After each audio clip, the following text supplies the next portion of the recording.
Great. Good morning, everyone. Thank you for joining us here this morning for the Buckhead Mayoral Candidate Forum, hosted jointly by the Buckhead Business Association and Livable Buckhead. I see a lot of familiar faces in the audience this morning, but for those of you who I don't know, I'm Denise Starling, the Executive Director of Livable Buckhead, and it's my honor to welcome you here this morning. Michael Moore, your usual master of ceremonies, was not able to join us today, but of course sends his regards and regrets and charges you all with making it a great day because you know he would do that. So to start off that great day, I'd like to recognize and thank Georgia Power and Niles Bolton Associates, who are BBA's regular sponsors. And I'd also like to recognize the Buckhead Coalition. Garth is in the back of the room for donating the Get Out the Vote signs that you'll be able to take with you on the way out today. Thanks, Garth.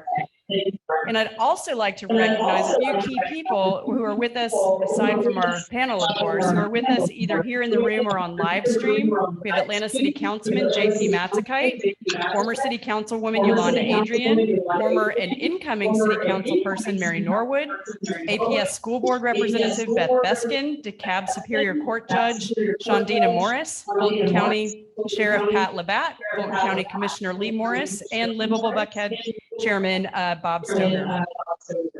So since you're all here this morning, you obviously understand the importance of the upcoming election on November 2nd. So this may be a bit of preaching to the choir, but this is probably one of, if not the most pivotal local elections that we've seen in many years. And it's extremely important for Buckhead to get out and vote. There are about 75,000 registered active voters in the community. And in the last runoff election, only 30% showed up to vote. That's not okay. We got to change that this time. Buckhead has a lot at stake in this election, and it's vital that we show up to vote for the candidate that we think will best address the issues that we're facing. So I challenge every one of you in the room today and out in Zoom land to not only get yourselves educated about the issues and the candidates, but to show up and vote and bring your friends, your family, your colleagues, your dog, I don't care, just show up and vote. Today's session is one of the things that Livable Buckhead is doing to help you get educated and support you in that election so you know the candidates and their issues. We also have a significant resource up on our website, livablebuckhead.org/vote, that'll help you make sure you've got all the information and tools you need to get out and take care of your civic duty. So that's enough from me, because we all know you're here to hear from the candidates, not me. So it's my pleasure to introduce Craig Lucie, who you all know from his nearly 2 decades in the news business, including his 8 years serving as the anchor on WSB TV.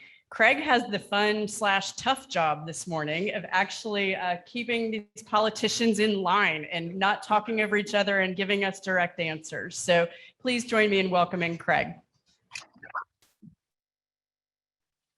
Thank you, Denise. Thank you, everybody, for being here. What an honor it is to be able to have this event. Thank you to Livable Buckhead, the Buckhead Business Association. You guys doing okay this morning? Everybody got some coffee in their system? Yes, good, good. Well, I like to joke that I am a recovering news anchor. I left WSB in 2019 and launched a business called Lucie, which, yes, it's my last name, but actually Lucie means light, and we like to shine a light on all the good things that businesses, nonprofits, and individuals are doing.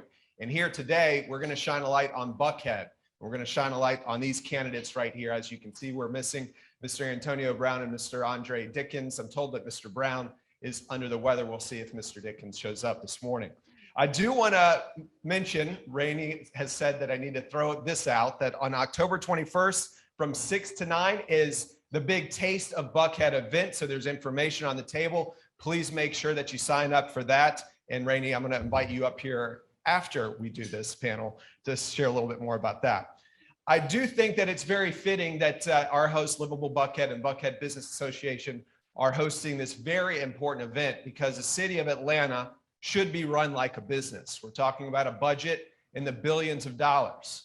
And it's no secret, as you watch the news, if the city of Atlanta were operating as a business, it could be shut down due to unsafe conditions. If you look right up here, we have the Slido app. You can scan that and you can ask questions, and you can actually vote on questions and vote them up. Look, front and center, right there you have it, is crime. So we want to find the CEO of this business called Atlanta. There are rules. This is not NOM. This is a debate. There are rules, and we're going to get to those right now. For the first part, we're going to give these candidates 90 seconds to more or less explain why we should hire them to become the CEO of our business known as Atlanta. Now, Denise or Katie, they're going to hold up a yellow card. That is when you have a warning of 60 seconds. And then a red card. Your time is up. Now, listen, I coached Top Hat soccer. I coached my little girls, a bunch of 6-year-olds. They were pretty unruly. So we have the yellow card and the red card, just like in a soccer game. Please don't get unruly on me.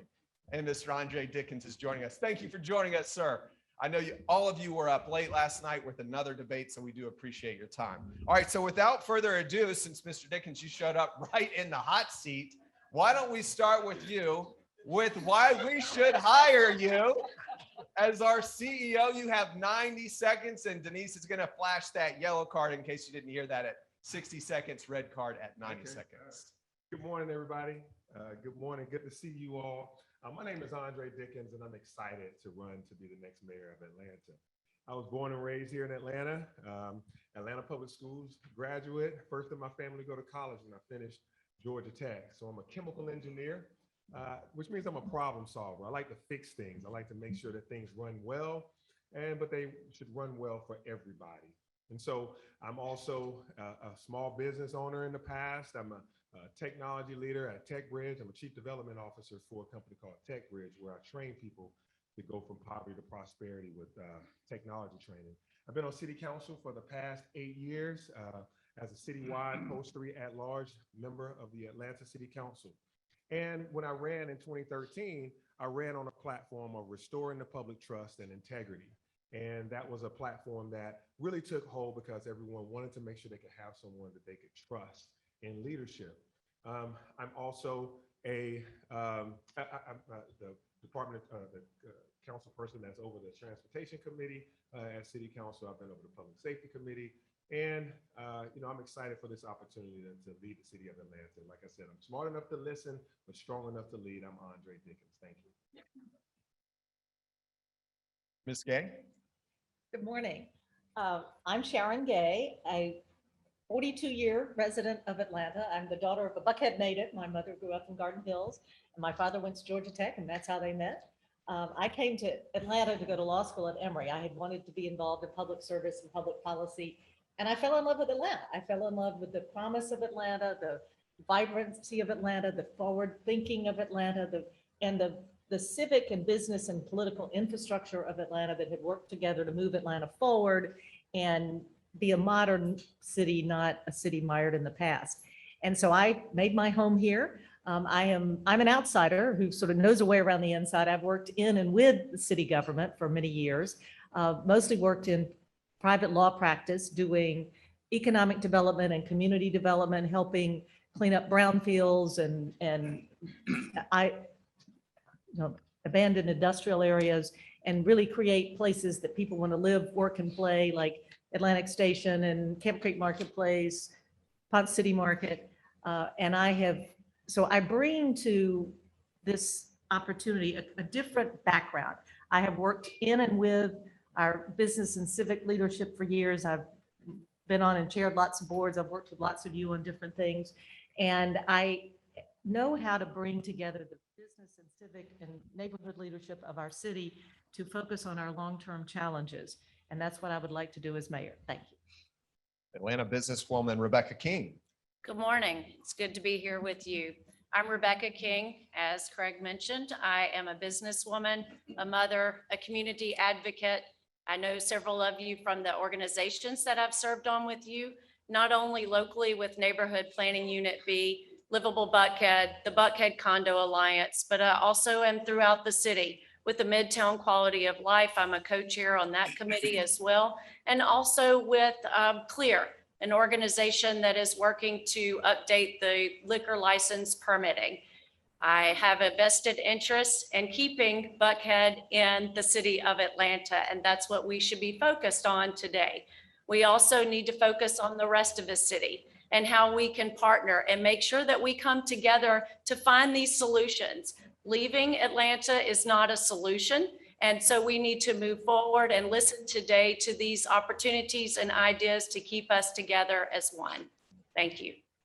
Former Atlanta Mayor Kasim.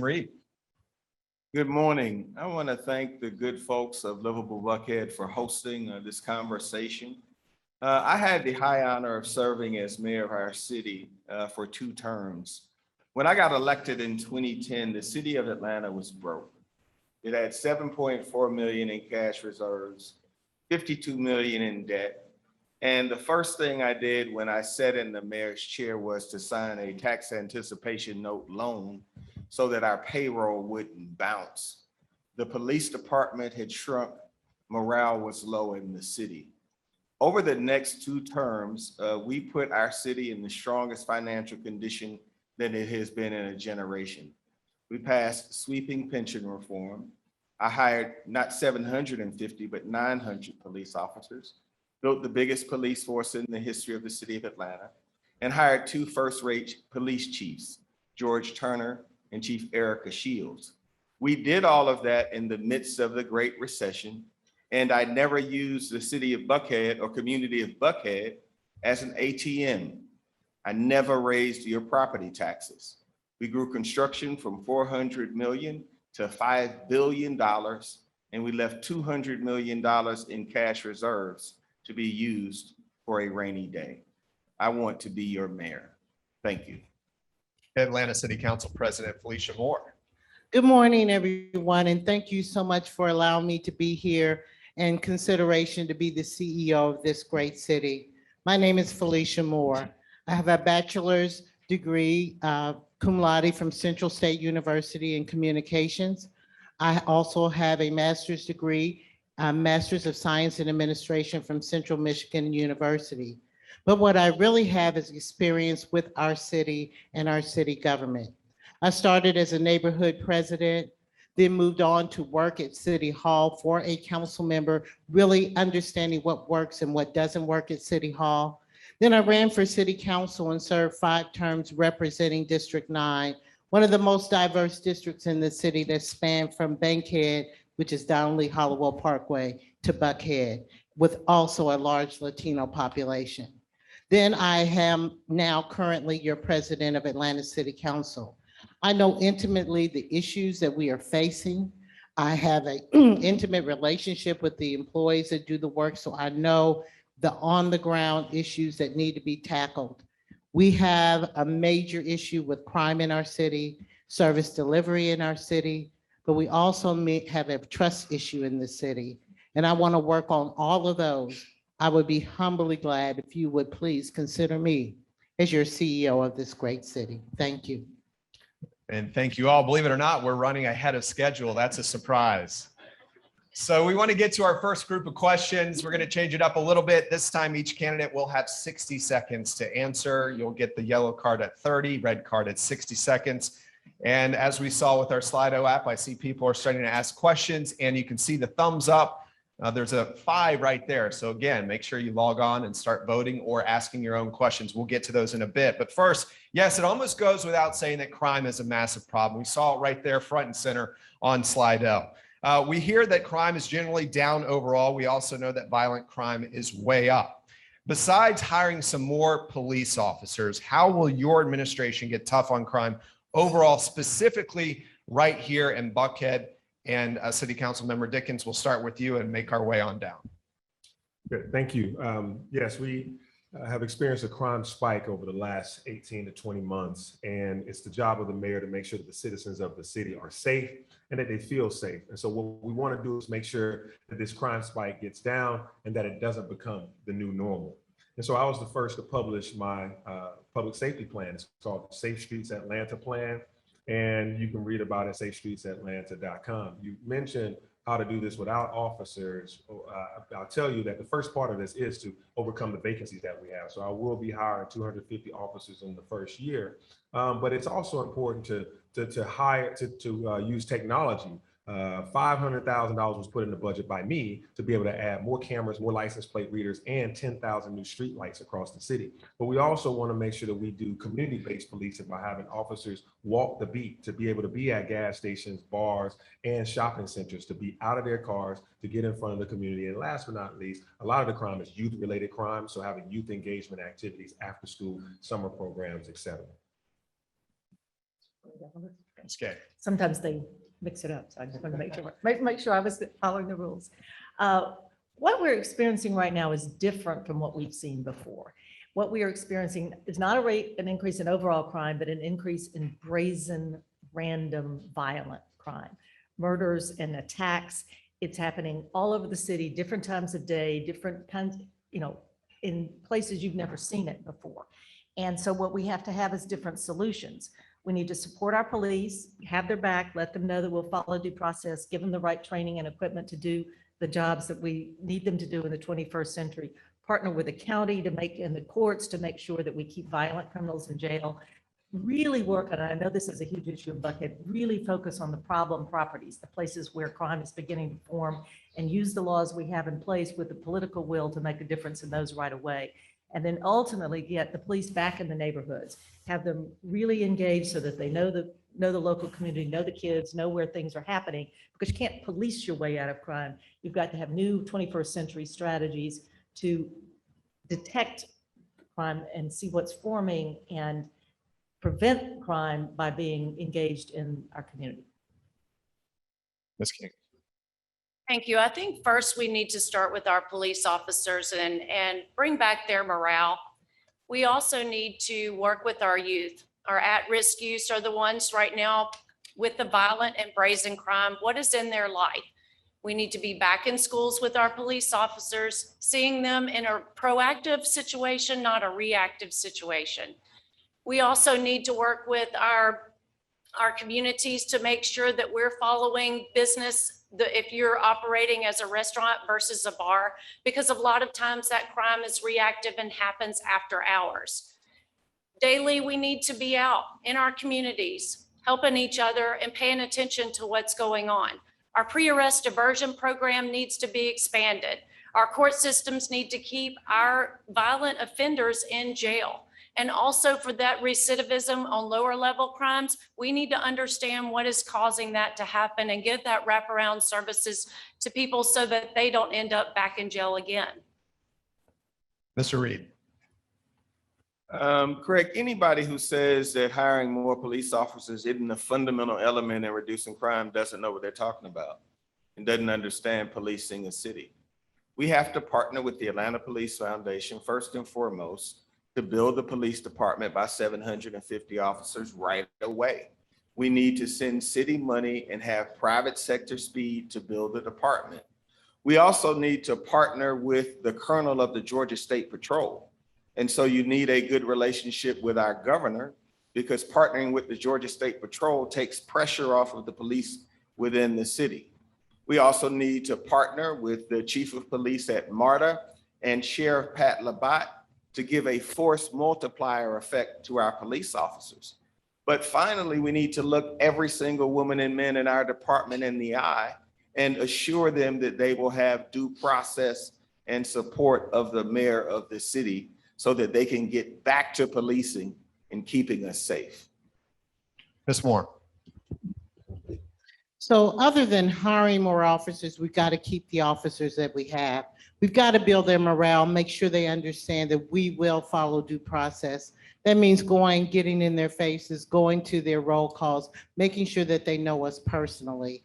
Also helping to relieve them of some of the work that they do by getting others who can respond to mental health and behavioral issues.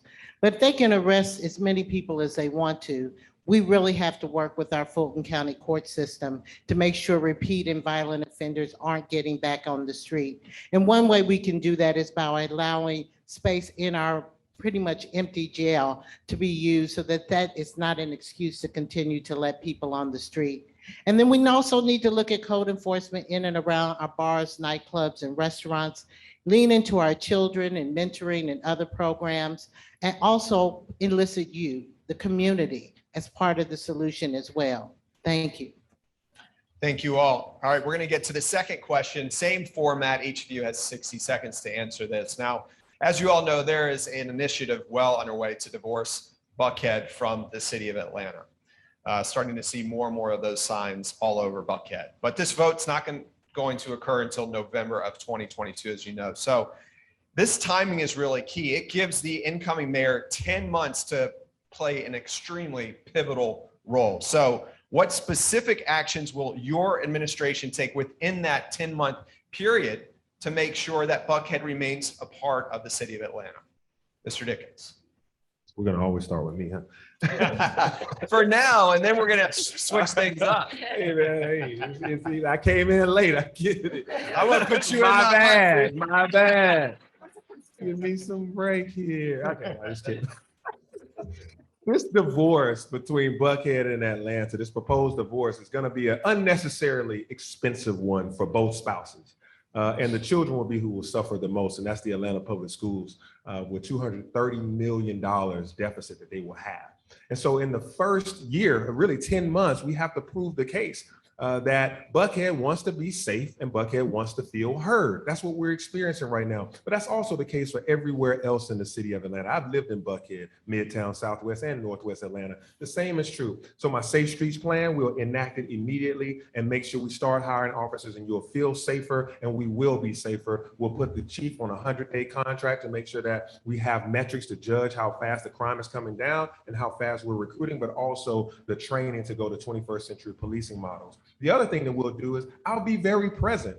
I'll be very present at Livable Buckhead, Buckhead Council of Neighbors, the Buckhead Hotel Council. Being a hands-on mayor, very visible, very attentive and active, will make sure that Buckhead feels heard, and will also make sure that you understand what the value that you're getting out of the mayor and the rest of the cabinet. You'll see us and we'll be able to deliver what is necessary for the city to stay together. Ms. Caddy. My first comment to anybody who's thinking about Buckhead cityhood is, I hear you. Your concerns are valid, they're serious, they deserve to be taken seriously, and you deserve action. What I would do first day one as mayor is move swiftly to implement the public safety plan, focus on the hot spots, focus on police training, focus on the short-term things that can really turn around this violent crime wave we're experiencing before it becomes entrenched. I would also focus on delivering city services, because part of the challenge is we actually don't even expect our city to deliver services anymore. You can't get a business license on time, you can't get an alcohol license on time, you don't even expect your potholes to be filled or your trash to be picked up. I would do absolute top to bottom analysis with the help of the private sector of those operations and get the city government operating again. But the other thing we have to do is stop being so top down. Part of the zoning issue, which I think we're going to get to, is a result of top down decision making, which doesn't make any neighborhood feel heard. And I would change that. Ms. King. Buckhead, if you think your taxes are high now, just wait. I mean, you're going to end up paying for things that you have not had. The success stories that you've heard have been from unincorporated areas that have incorporated. You will be buying and building public schools, a police department, setting up an election. Yes, it's doable. Can you afford it? Do you want to afford it? Do you want to live in Buckhead City or have the world-class name of Atlanta? As business owners, you need to think about that and what that brings. I would also put a city hub of services in the north part of Atlanta. We've annexed Emory and added nothing. For our service department and employees, they have to drive an hour to get here. That's an hour out of their day that they are not getting to be able to actually perform their job by the time, as you know, traffic comes through. So I think looking at that, also working with the police department, working with our water boys, going ahead, giving them mentors and getting them to safe places to earn a living. Mr. Reed. Well, I actually think folks in Buckhead are sick of talking. What I would do is in 180 days, I would reduce crime and violence. Until you reduce crime and violence, I don't think we're going to have meaningful conversations about the rest. I'd also assure the people of Buckhead that I would not raise their taxes to do it. During the 8 years I was mayor, I never raised your taxes and I never raised your water rates. In addition to that, I would emphasize that I am the candidate that has the support of the police and of the firefighters, the individuals who are on the front line of providing public safety for all of you. And so rather than talk about it, I would point to my record as mayor, where 7 out of 8 years, less than 100 people lost their lives. 1 year it went up to 110. We brought it back down shortly thereafter. I'd also launch an effort to hire a first-rate police chief and rebuild the command staff. When we do all of those things, we will put our city back like it was. Ms. Moore. You asked what steps would be taken, and so I won't wait till day one to start taking steps. I would ask that we go into marriage therapy, and I will have conversations with them about their real issues that they have brought out and explain. These are the same issues that everyone is concerned about. Then day one, I will be heading up, going to the legislature, talking to the leadership there. Then I will also, if in fact they are able to get a referendum, then I will also be making sure that we work on the issues of. See, it's a big issue.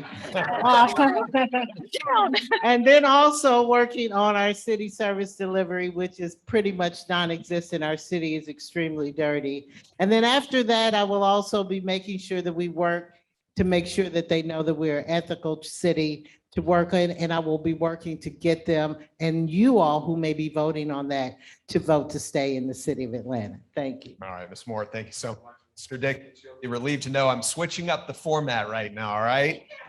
So we're going to get to a handful of questions. These will be directed to a specific candidate, 60 seconds. And then if another candidate wants to chime in, you will have 30 seconds. Not all of you are expected to respond, but you kind of touched up on this a little bit, all of you. So the city operations have really reached some new levels of inefficiencies as well as ineffectiveness during the current administration, and then it really got accelerated, as we know, during the pandemic. Let me see a show of hands from you all if you've had problems getting your trash or recycling picked up.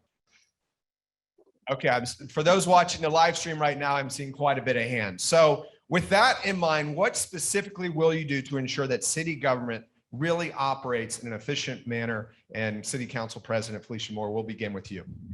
Yes, I love that question because yes, I've had trouble and I've gotten plenty of calls from constituents related to just the basic city services. And let me tell you, it's dysfunctional, they're mismanaged, and we have been putting Band-Aids on it for many years. And this has been through many administrations. And so now we're at a critical point where our foundation is crumbling. What I'm going to do is go in and do a deep dive assessment. I know we do the big things great in Atlanta, building stadiums and those kinds of things, but what we haven't had is a mayor that is really ready to get in the weeds and deal with those operational issues that we need to deal with.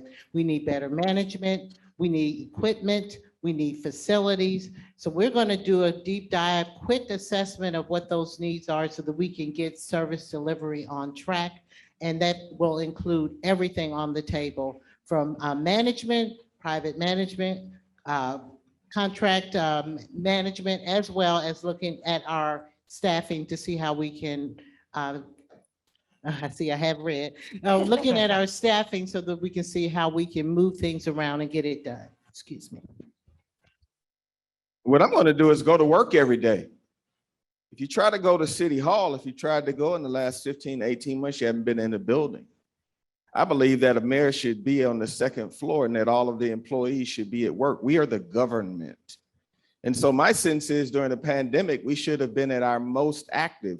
You can do so in a socially distanced, safe manner. So the first thing we're going to do is open up City Hall and we're going to provide services that you deserve. And when you call us, a human being needs to start answering the phone again.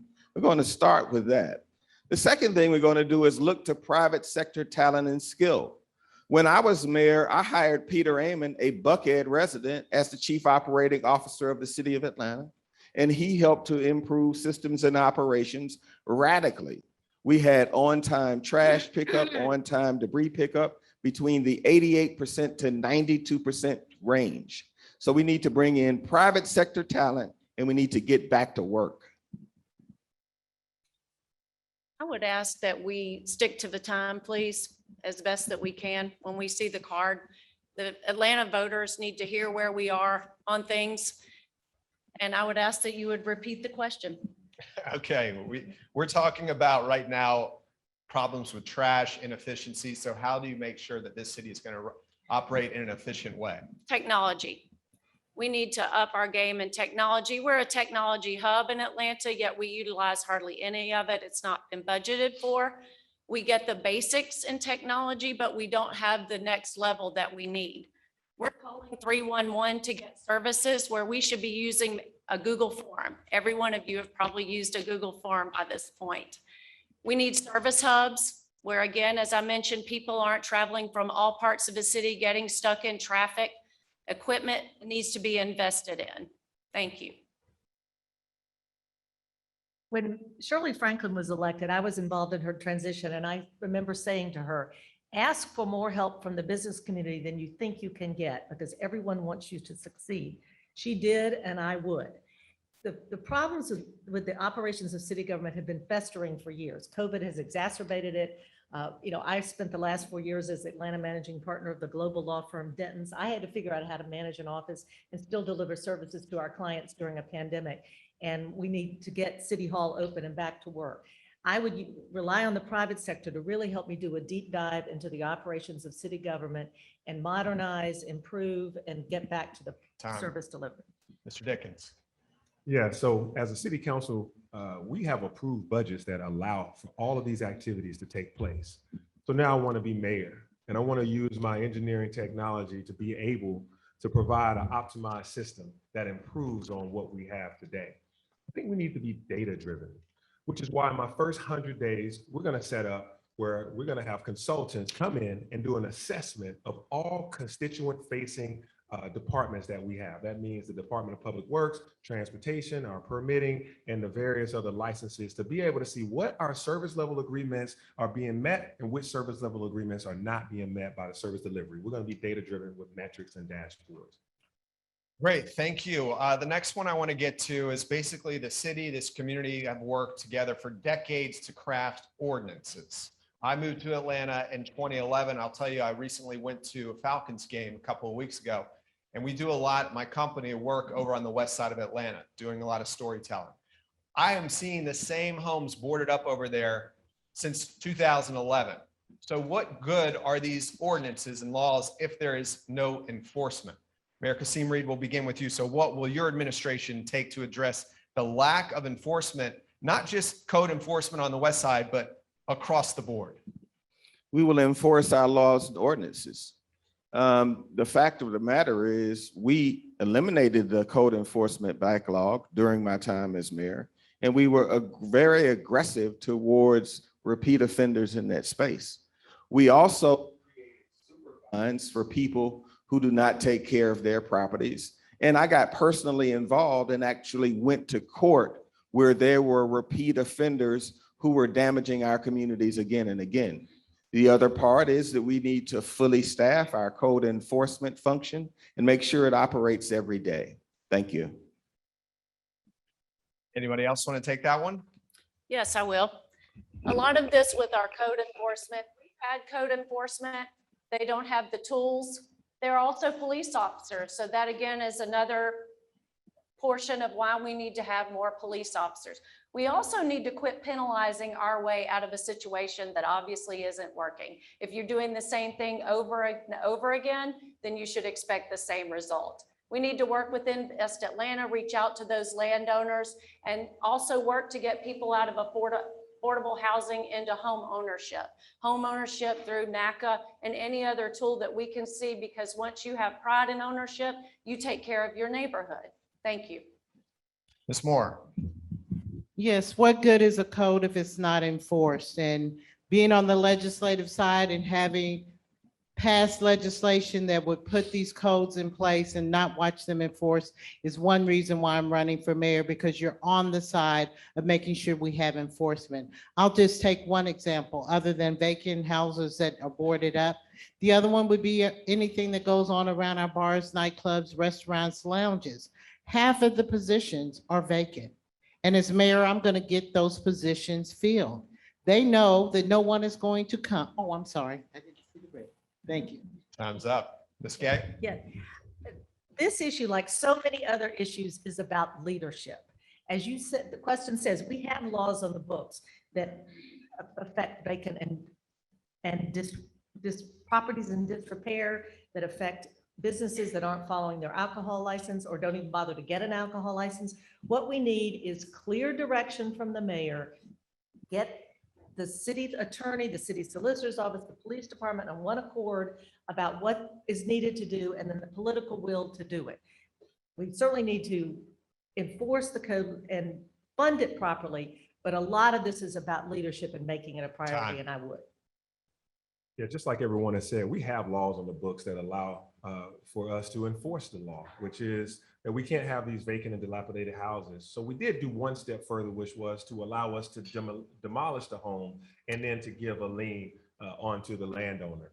But we also have to work with the state and the county, because these landowners, these abandoned properties, play a shell game. They just change the name of the LLC and we chase them over and over and over again. We need to have a way to work with the courts and with the county to be able to say enough is enough. Let's change that, and we can take these properties back, which is difficult to do in Georgia, but we need to have a relationship with the state and the county to do so. Time. Believe it or not, still ahead of schedule here. We're doing good. So we're going to switch this up now. Thank you all for submitting your questions over here on Slido. Denise, since we are ahead of schedule, we had 30 seconds slated for this. Why don't we bump that up to 60 seconds? I'm going to get right over here, and you can see top questions. As you can see, will you protect single family zoning under your administration? We have 10 votes up on this one. Any candidate can jump in with this question. It looks like Ms. Moore is jumping on it. Yes, I'm going to jump on. If it's not, how about this one? I'm going to jump on this one just as I jumped on it when I was first asked before we had legislation that's currently before council. And I said that I oppose the blanket elimination of single family zoning across the city, as well as I'm not supportive of the CDP and the zoning amendments that are before us. You probably heard me say that I was an MPU chair and a neighborhood president. One thing over many years we have done is work to protect the character of our single family neighborhoods, and I will continue to support that. We can get density in this city without destroying the character of our neighborhoods. We can do it along our major corridors, on vacant city property, and on AHA property. There are other ways that we can get density without destroying our neighborhood character. I was the first to speak out against it, and I am opposed to any change to our single family zoning designation. Thank you. Mr. Reed. During the very first debate when this process started, I said that I was opposed to any change to R1 zoning, and I stand by that position. So you will not have to worry about that at all. I think that we have ample space and ample opportunities for density, certainly around our MARTA stations and certainly around properties that are already owned by the city. We should use those first before contemplating any changes. Ms. King. Yes, I'm against the single family zoning unless a neighborhood planning unit is advocating for it. And there are some neighborhood planning units that are for it. Buckhead, I know as serving on our neighborhood planning unit B that we are not for that. So I will not support it citywide. Ms. Gay. As a zoning lawyer, it warms my heart that the broad public is now talking about things like CDP changes. I never thought we'd have such a wide conversation about it, which is sort of exciting. You know, we live in a city of neighborhoods. That's part of what makes Atlanta interesting and special and unique. We also have a neighborhood planning process, and we make decisions about zoning and land use in collaboration with neighborhoods, not to neighborhoods. So I've been involved in affordable housing issues for years. I know we need more places for people to live, but we don't need to alter the character of our single family neighborhoods to do that. We've got plenty of room and vacant land on our corridors, on our major thoroughfares. Atlanta Housing Authority needs to get back in the business of building housing, but we have plenty of places for people who live here now and for the people who are coming to live without making broad wholesale top-down changes in single family zoning. I don't support what's being proposed now, and I don't support going about our decision-making that way. The answer. Just gave me a new mic and this was not working. It's working now? Okay. Y'all hear me? Okay. Will you protect single family zoning under your administration? Yes, I will. You know, this is important because across the city, it's not just a Buckhead issue. I live in Collier Heights, and in Southwest Atlanta, Northwest Atlanta, we also want to protect single family zoning. I think this is important for us to also have shared communication about things that we're all concerned about. NPU should be able to have input about what happens in their community. Yes, Atlanta needs to densify certain areas. This is why we have to build on 800 acres of Atlanta Housing Authority land that hasn't been built on in 12 years. This is why we have to build around our MARTA stations. Density has a place in the city of Atlanta, so we can have more affordability and more opportunities for people to live. But we don't want to disturb the character of our communities, like I said, in Buckhead, as well as in Southwest Atlanta and other areas that want to make sure they preserve the single family zoning. I also think that we should have a dialogue about this across the city. Where do we put accessory dwelling units, triplexes, duplexes, et cetera?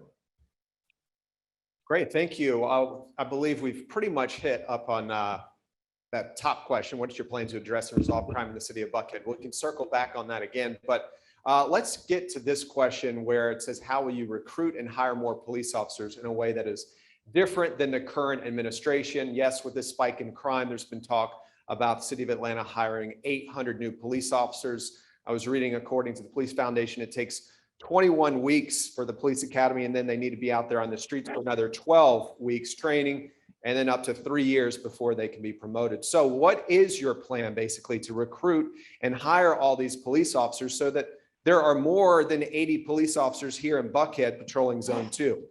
We'll start with Ms. King. Yes, I think it goes back to moral support, helping them and giving them the great morale, and letting them know that I'm on their side. As mayor and having a family in law enforcement, I know what it takes. I know what they go through. And we've gotten to a point in our time, in our life, that we have to help them be proactive and not reactive. We've asked our police officers to show up to situations where they're put in harm's way daily. We need conflict resolution. We need them out in the community. So they need to know that they have someone that supports them with due process and is willing to work and back them up. Ms. Gay. I've recruited and hired a lot of people in my career. And I know the first thing you have to do is make the place a good place to work. Nobody's going to come if Atlanta's perceived as a terrible place to be a police officer. So we absolutely got to support our police, restore the morale, be very clear about what we want them to do, make sure they have enough training, enough officers doing the training to have a chance at being a successful officer. And that's the first thing we can do to make Atlanta an attractive place to work. The second thing we need to do is reach out to the private sector. We've got to be able to hire, recruit faster than we do now. So I absolutely would reach out to the private sector for help in reworking our recruiting process, taking a different approach, being more thoughtful about who we recruit and how we go about it, and so that we could hire faster, but also train effectively to build a force. To do this, we have to get recruitment done rapidly. Some is going to come from our cadet training, but others is going to happen by us going to other jurisdictions and just being competitive.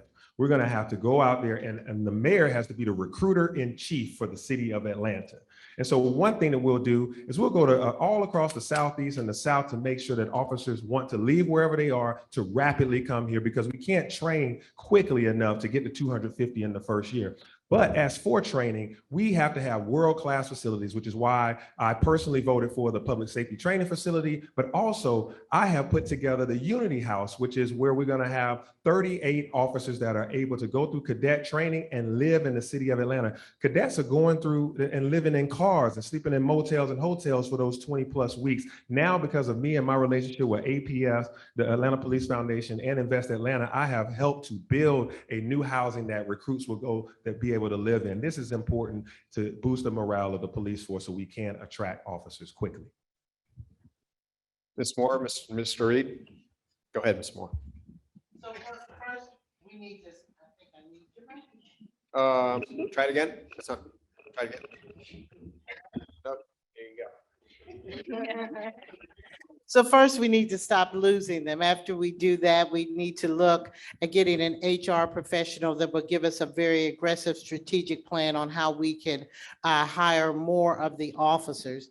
The officers that we have now, we need to take advantage of what we have and maybe get back some of the officers that that left us recently and see if we can hire them on a contract for a year or two while we're helping to beef up our forces. We need to get good leadership in the department that can help attract and help us to retain other officers in the force. Also, we need to look at the people that have left because we need to make sure that we also have some seasoned officers. And we don't want to just hire everybody. We want to make sure that we have good officers that know the job and that are sensitive to the community. So we need to do all of those things in very rapid fashion. If we're lucky, right now we're hiring maybe 100, 120 a year. So that would take 8 years to get to 800. Mr. Reed. I will do it because I've done it. It won't take 8 years to get to 800. During my tenure, we hired more than 200 police officers every year, 6 out of the 8 years. We need to expand recruitment to the Southeast. We need to partner with the Atlanta Police Foundation, fund their work so that they can move at private sector speed. We also need to fully staff our internal operation, which isn't fully staffed right now. And we have hundreds of inquiries coming in about being police officers. So if you want to know how to do it, identify the person who's done it. We didn't hire 750 officers. We hired 900, and we built the biggest police force in history and left crime at 40 years lows. We can do that again. Thank you. Let's get over to this question right here. We can do 30 seconds on this one, but then jump back to 60 seconds. Right here, it has 9 upvotes. Do you support Buckhead cityhood? Why or why not? Ms. Gay. No, but I know we've got work to do to convince people who are interested in it that they ought to remain part of the city of Atlanta, because we are all Atlanta and we're all stronger together. Separating out would be devastating to our economy and our business reputation around the country. Mr. Dickens. No, I do not support Buckhead cityhood. And the reason why has been spoken about earlier. We're together. We're one city. We can grow and make sure that we have a shared future. My daughter works in Buckhead, goes to school in Buckhead. I want to make sure she's safe, just as like I want to make everybody in the whole city safe. So I think we ought to do this together, and having a separation of Buckhead from the city of Atlanta will not make anyone more safer, nor will it also save you any money. It'll go the other way. Ms. King. I do not support Buckhead leaving the city of Atlanta. I think it's important to stay together and find solutions because crime will not stop at an intersection. Our taxes are high, they're going to be higher, but I feel like as mayor, I can go in and prove I'm a Buckhead resident, and that's why I jumped in, because I do not want to see us leave the city. Mr. Reed. I don't support the formation of a city of Buckhead because we have all built this. From Mayor Ivan Allen to present, we built the city of Atlanta and we made it the center of the Southeast. West to Dallas, east to the Atlantic Ocean, north to Maryland, DC, and Virginia, south to Miami. We are the dominant city and economy in the Southeast. And we should not allow a 58% spike in violent crime to tear us apart. Ms. Moore. No, I believe in a unified Atlanta. I don't support a city of Buckhead no more than I would support cutting off my leg or my arm or any part of my body at this point. It will debilitate you. And we have to work together. And the issues that are raised by those who want to leave are valid. And they're the issues that you can hear across the city. And as your next mayor, I'm going to be working every day to address those issues. We are better together. Thank you. This question up over here in Slido is directed toward Mr. Reed. In that case, we'll give this another 30 seconds. It says, Mr. Reed, how does your relationship with Governor Kemp compare to the one that you had with Governor Deal?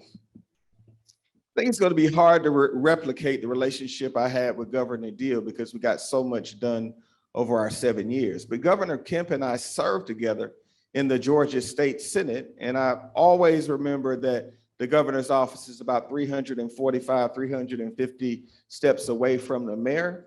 And I will get started from day one on rebuilding a relationship that delivered so many amazing concrete results, like funding for the deepening of the Savannah Port, coordination between the Georgia State Patrol and the Atlanta Police Department for the city of Atlanta and for the state. Thank you. We have another question for Mr. Reed, but before we get to that, let's give the other candidates some time. Let's move to this question. An Atlanta police spokesperson recently addressed this issue of hold times when you call 911, saying that the department is, quote, well aware improvements to the 911 center have been needed. Do you believe a complete overhaul of our public safety system is needed? We'll start with Ms. Moore. I believe a complete overhaul of city government is needed. A part of my platform is about the delivery of city services because we do not have them. I'm really being very serious with you that every department in this city is dysfunctional, it's mismanaged, and it needs serious attention. And that includes 911, which is a part of our police services, our fire services, and other services. It is in critical condition and needs to be addressed. Mr. Dickens. Yeah, I want to bring in a call center expert to be able to help with our 911 system.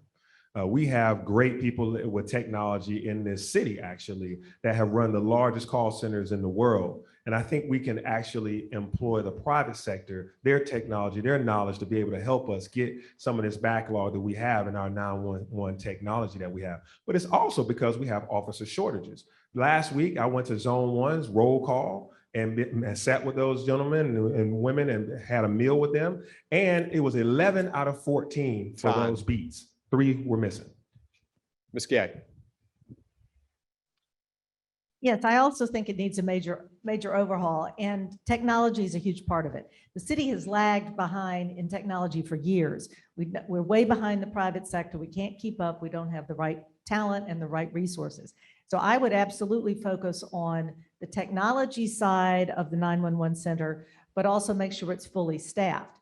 But as part of looking at that technology, we really need to look at the city overall, because I am convinced that we can deliver services much more efficiently, much more effectively, in a 21st century manner if we take advantage of technology and the techniques of the private sector. Ms. King. Yes, we definitely need an overhaul. And part of the problem too for 911 is that it's used for everything, and it's also used to show how funding works for our police department.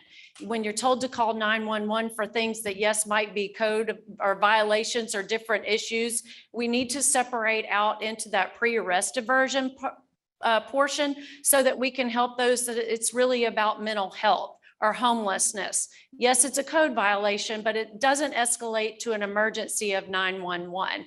So working through that and getting enough bodies in the seats to help. Mr. Reed. I don't believe an overhaul is needed. I believe that talent is needed. Atlanta has the third highest concentration of for-profit businesses. The mayor has direct access to the CEOs of all of those companies.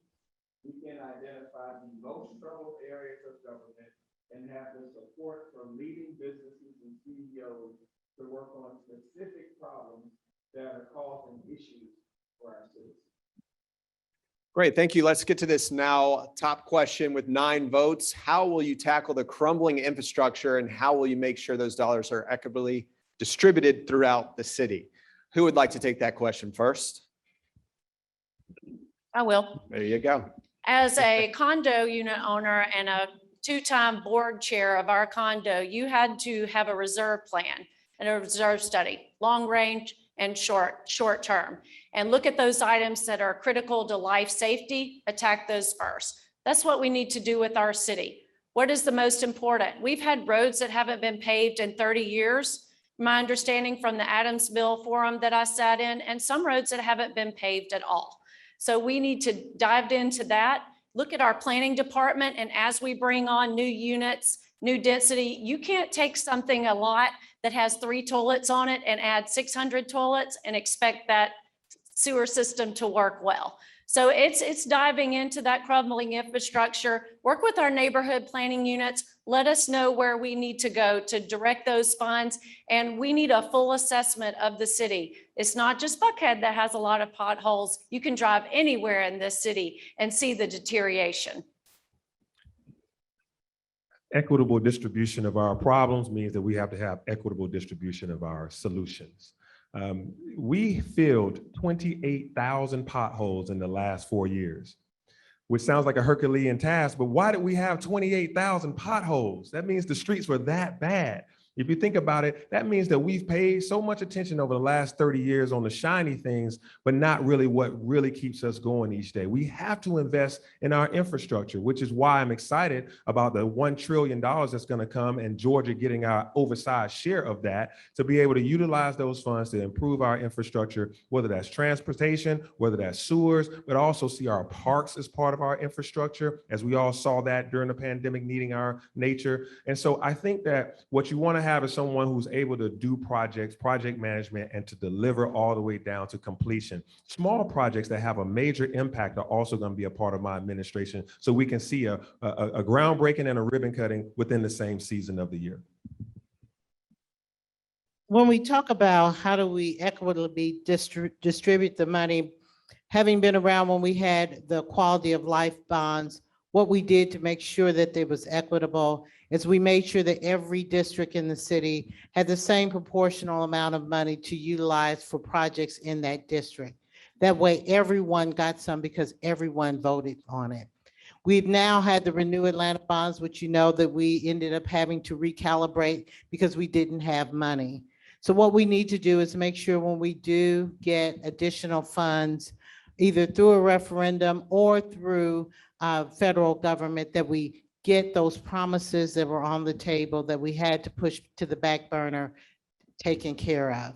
And then we also need to make sure what's left is distributed equitably throughout the rest of the city. Our infrastructure needs are very great in this city, and we will never have enough money to do them all, but every part of the city deserves some attention, and it's needed. The biggest investment in addressing $1 billion infrastructure backlog that we had was when my administration sponsored the Renew Atlanta bond. And while we didn't complete it, thank you so much, Ms. Quinn. And while we did not complete all of the lists, a large part of that was the increase in costs that related to the economy. So we need to honor our commitment on what we committed to in the Renew Atlanta bond, if we renew another bond.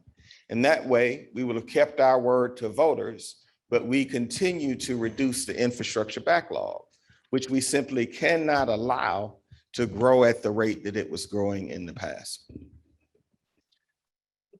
I think we need to do a couple of things. First of all, we need to get better and faster at project implementation. As others have indicated, we've got new sources of funding through the Renew Atlanta bond program, through new taxes, but we're not spending the money fast enough. We're not getting the projects done. Our contracting takes too long. Our bidding takes too long. Our contract awarding takes too long. We don't pay our vendors on time. It's just basic blocking and tackling of project execution. And so we've got to do better at that. We also need to have a better process of prioritizing projects. And I would really start with a neighborhood up approach, because every neighborhood knows best what they need. And rather than deciding top down, everybody's got to do the same thing, I would really use our neighborhood and NPU planning system to prioritize investments, because there are a lot of small investments that might make a big difference, a bike lane here, or a new sidewalk there. And if we're only making decisions in the second floor of City Hall, we're not fully addressing the prioritization that we need to do in order to make a difference. Thank you. All right, we have an anonymous question now up, votes with 9. It is for Mr. Reed. It says, Mr. Reed, you did not raise taxes. You did recruit and endorse Mayor Bottoms, who led us today. How will you avoid corrupt staff in a future administration? I think that's a fair question. One thing we're going to do is we're going to make sure that every single direct report to me files their income tax returns on April 15th, along with myself. Your income tax return is the greatest opportunity for disclosure into behavior. The second thing that we're going to do is have lobbyist registration. So folks that lobby either the city council or the office of mayor should have a badge the way that they do at the Georgia State Capitol right now. So you can walk into a meeting and see who's in a meeting and go to the internet and identify why they're there. The other thing that we're going to have is quarterly ethics training. I'm going to personally attend every single quarter, the entire time that I'm mayor, to make sure that we always keep our eye on the ball. The other thing that we will have is an ethics council within the office of the mayor to make sure that our city never goes through what we went through mistakes of my own again. Thank you. Let's jump to this question, which is, what is your plan to invest in our youth around the Atlanta community? We will start with Ms. King. To respect the APD, I had to read it there for a second again. To respect our APD, we need to start with community policing. That's what is your plan to invest in our youth around the Atlanta sorry. community? Yep. Yes, thank you for that. We need to first go into our schools, open up our schools, open up our centers, and provide them with mentors, because we have been lacking that, and to ask what they're interested in and making sure that they have a lot of programming. I think a lot of times too with programming, what happens is that we don't ask what they are interested in. We put things out. They're also interested in earning funds, and earning funds means that they need daily incentive. Sometimes they can't wait if they're earning funds for different things, or if they're earning funds even for that evening. So having a loadable card where they can get that benefit right away would be so important, because a lot of times if you're waiting 2 weeks on a salary or seeing that money, it doesn't have that incentive. Ms. Gay. I would focus on what I've been referring to as a healthy neighborhood strategy. We have too many parts of our city that have been neglected and distressed and left behind for too long. And we need to be able to invest to scale. And I would start with creating community quarterbacking for all of those neighborhoods, have partnered with the business and civic and philanthropic sectors to help neighborhoods plan for themselves the kinds of improvements they need. And with that will come identifying what can best support the children and the youth in those neighborhoods. Because what we want is a wraparound. It's not just a rec center. It's not just one little program. It's not just this or that. You need to figure out what those children need, what those young people need, and make sure we use the full resources of our city, public and private, to provide those resources so that those children will have a decent chance of getting to age 18, healthy, happy, productive, and on a way to success. We have some examples of it, East Lake, Centennial Place, where we've done the revitalization with the wraparound services. We need to do it for all of our neighborhoods. Time. I think this is one of the most important questions and topics we should be talking about. A child born in Atlanta in poverty only has a 4% chance of escaping poverty to get to the upper middle class. Only a 4% chance in this city. This is why I'm heavily invested in training them in technology with my Tech Bridge program. On middle schoolers and high schoolers are learning to code, fix iPhones, fly drones, to get excited about going into computer science and technology or any field in college. We also must have a chief education officer to work with our Atlanta public schools. Sharon Gay and I went to the Atlanta Public Schools Forum this middle of the week, where the students talked to us about what they needed, and we had to give them our ideas, working with our superintendent, Lisa Herring, on solutions. But also that chief education officer will be data-driven to be able to look at metrics about student achievement, student behavioral outcomes, and all of those things will also bring youth crime down, which is a part of the crime that we're seeing across the city. It is important for us to do things like midnight basketball, boxing, and entrepreneurship training to have the water boys do something other than sell water. Anybody else? Absolutely. We've got 33 recreation centers that run through the city like veins through a body. We need to activate every single one of them, every ball field, every park, every recreational activity, partnering with the Boys and Girls Club, partnering with the Y. We have to make sure our young people are engaged. We also need to provide teens between the ages of 13 and 18 an opportunity to work 6 weeks during the summer at $15 an hour to reconnect our young people with work in our city. Ms. Moore. So the investment we make today in our youth is the return we're going to get tomorrow. The first way we've got to support them is making sure we're supporting the families, particularly single mothers, grandmothers, single fathers who are heading these households, making sure that they can make better than a livable wage so they can start building wealth within their family.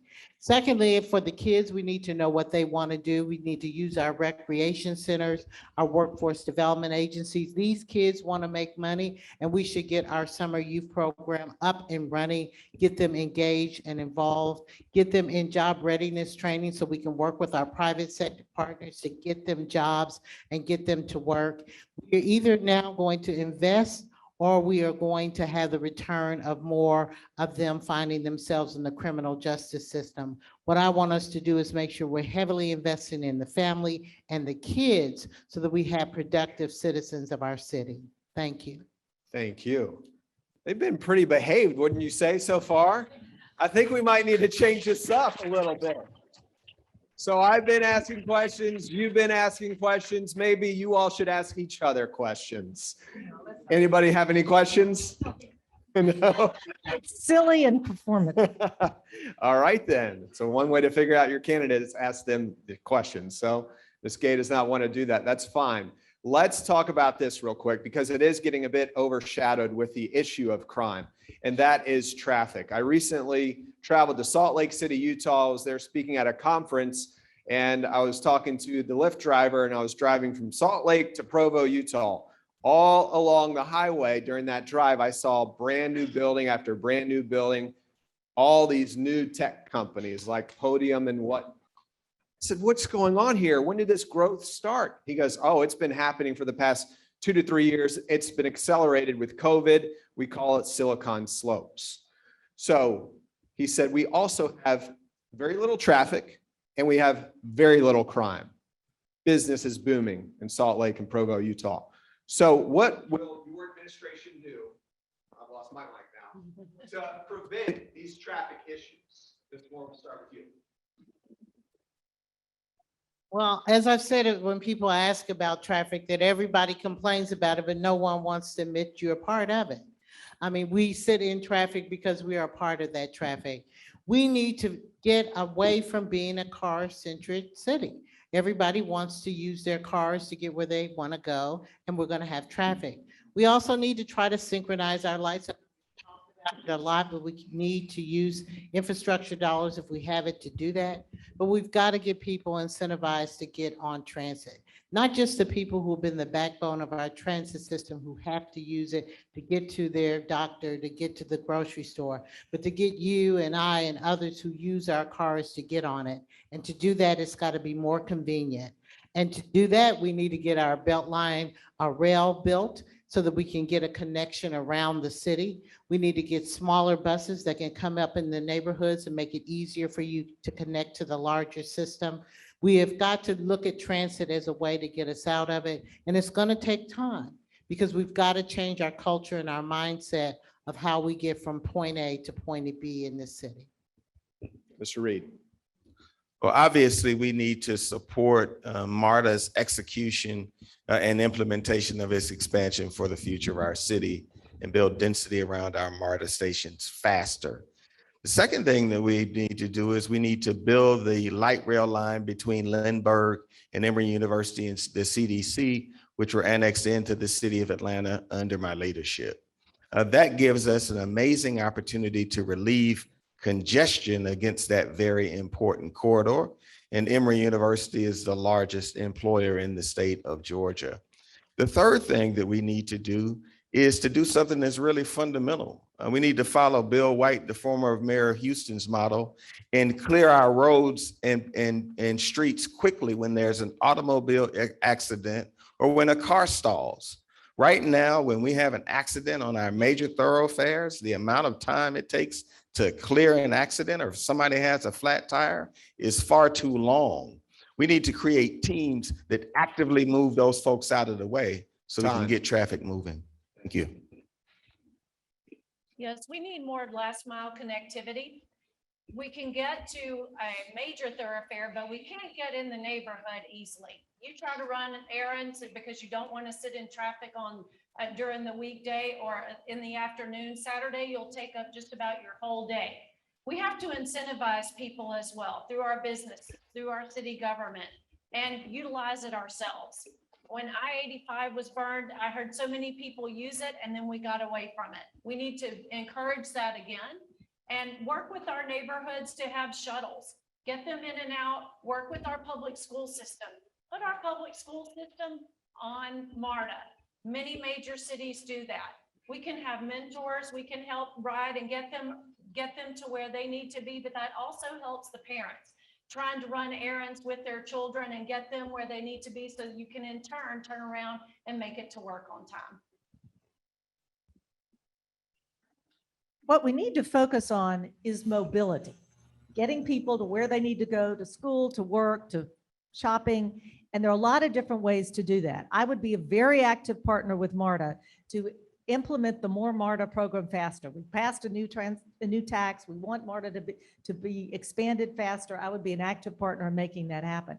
I would also, as mayor, actively model using transit, because I think there are too many people who just assume it's difficult, assume it's inconvenient, and I would be an active partner of that. But there are also a lot of sort of low-hanging fruit where we need a bike lane here or a sidewalk there. And again, go back to the planning at the neighborhood level to make sure that we maximize the infrastructure dollars we have to support our full transit system, our full transportation system, which does include cars and bikes and feet and transit, so that we have a more comprehensive system that works for everyone. I'm the first city councilman in the history of Atlanta to create a department, and I created the Atlanta Department of Transportation for this very reason. Anybody that grew up in Atlanta has been driving here know that we have a traffic problem. And 18 months ago, I created this department to be able to solve some of these issues. We had a fragmented system of how our roads and sidewalks and everything operate, who manages them. So it's coordinated now under a commissioner, Josh Rowan. But more so than that, we also are now coordinating how we talk and work with MARTA and how we also work with GDOT. These are very important. And so now you'll see improvements. We want to make sure that MARTA delivers on the More MARTA promise, but also so that you guys and all of us can be ambassadors to get these folks off of our roads that are coming in from Clayton County and Dunwoody and all these other places in Cobb County that don't have MARTA. So we want to make sure we're good ambassadors so they can vote, because you see a lot of out of county tags coming into our city. Also, mixed income housing is important for us to be able to improve our affordability so that people can live in the city of Atlanta. All right, let's go full circle real quick. We have 3 minutes left, so let's get back to that original question after hearing from the candidates. 30 seconds, why we should hire you as Atlanta's CEO, Ms. Moore. Again, you should hire me because I'm day one ready. I have been in city government. I know what works, I know what doesn't work, and I know how to get it done. I am an ethical person. I have served you with integrity, and trust in city government and your elected officials is extremely important, because frankly, we have some tough decisions we're going to have to make and tough things that we're going to have to do in the city. And the last thing you need is to wonder if you trust that official that is telling you what needs to happen. Again, my name is Felicia Moore, and I want to be our candidate for mayor of Atlanta. Thank you. Craig, Livable Buckhead, thank you so much.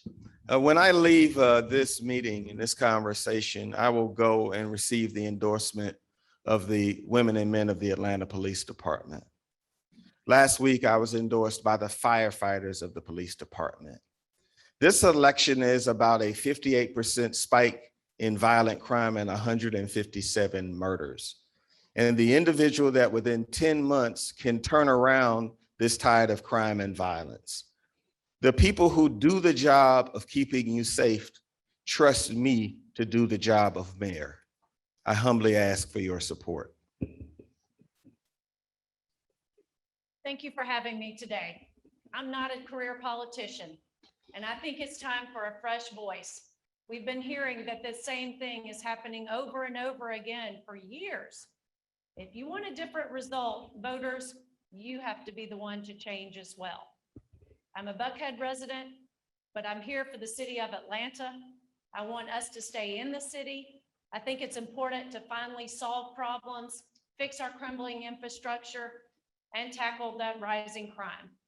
We need to feel safe no matter where we are in the city. I want to be able to wake up and run at 6 o'clock in the morning again and not worry. And I want to be able to run in any neighborhood in any part of this city.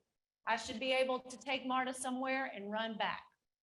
That's how our city needs to operate so that we are a model for others and that people are proud to visit and proud to live here.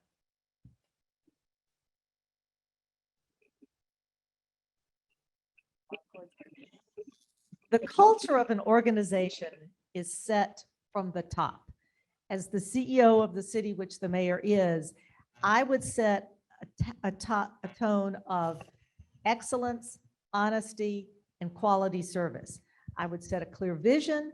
I would hire an excellent cabinet. I would give them the tools they need to succeed and help hold them and the city government accountable for the kind of change that you're seeking and I'm seeking.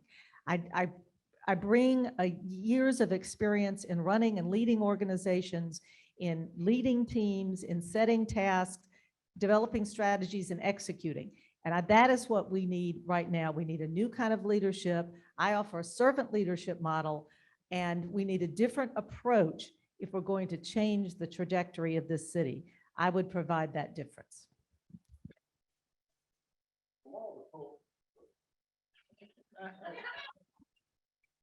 We're going to talk about technology. Is it working? Yeah, I messed up. My bad. Start again. Based on all the polls, Buckhead has about 30 to 40% of you are undecided, which means you've been looking for something different. You've been trying to figure out who can make a difference in your life together. And I think I want to address an issue that's been talked about, which is crime a lot. In 2017, I was the public safety chairman when we hit the lowest crime in 40 years. And then we kept going. In 2018, we were down. 2019, we were down. Early 2020, we were down. And now we're in a spike. And so we have to resolve this issue, but not take our eye off the ball, that we still need to have someone who knows how to run the city, but also run it well for everyone. I've lived in all parts of this city, been an at-large city councilman.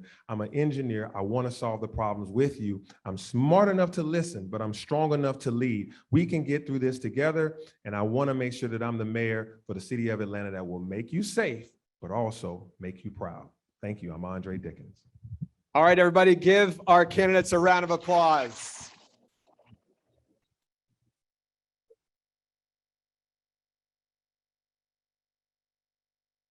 Thank you all for being here. Thank you to Livable Buckhead. And Buckhead Business Association. I'm going to invite Denise up here, Rainey, Lynn, if you want to come up here as well. Final wrap up. Here we go. Thanks for having me. Thank you very much. Please join me again for another round of applause for our panel. That was a lot of information to get through in a really quick amount of time. Thank you all for playing along. And we do appreciate everyone coming out today. Just to reiterate, this is an incredibly important election. We do need you all to show up and vote and make sure that you bring your friends and neighbors with you. And to help you educate your friends and neighbors on the way out today, we do have the Get Out the Vote signs. We encourage you to take one of those, take it back and put it in your yard. And I think we have one last update to give you here, but thank you. Okay, everybody, I need a show of hands. How many of you love eating and drinking out in Buckhead?